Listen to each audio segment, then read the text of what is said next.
Welcome to channel interesting જૈવિક મહેતા. તો દોસ્તો, ગુલામ ચોર નામનું ગુજરાતી મૂવી જોયું છે. જીઓ સિનેમા પર રિલીઝ થયું છે, આજે જ થયું છે. મલ્હાર ઠક્કર મૂવી છે, વંદના પાઠક છે, ઘણા બધા બીજા કલાકારો છે. 12 ચોરની એક સ્ટોરી છે. એકચ્યુઅલી ટ્રેલરમાં જાજુ બતાવ્યું નથી, એટલે એટલા માટે જ નહીં બતાવ્યું હોય કે મૂવીમાં ખાસું કંઈ છે નહીં.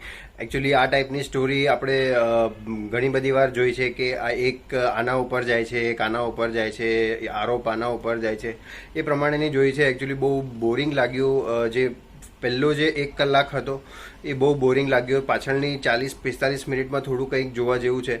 બાકી 1 કલાક બહુ બોરિંગ છે. તમે બોર થઈ જશો કે યાર આ કઈ ટાઈપની મૂવી જોઈ રહ્યા છીએ.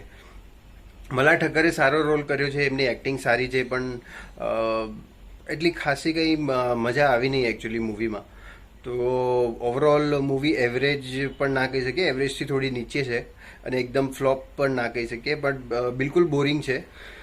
1 કલાક બહુ બોરિંગ છે, અને 40 મિનિટ તમે થોડું ઘણું જોઈ શકો છો. થોડી ક્યુરોસિટી તમને લાગશે કે આ હવે શું થશે, હવે શું થશે. બટ બાકી ઓવરઓલ ઠીક છે.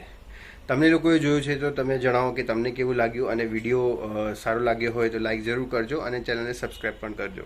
Thank you so much.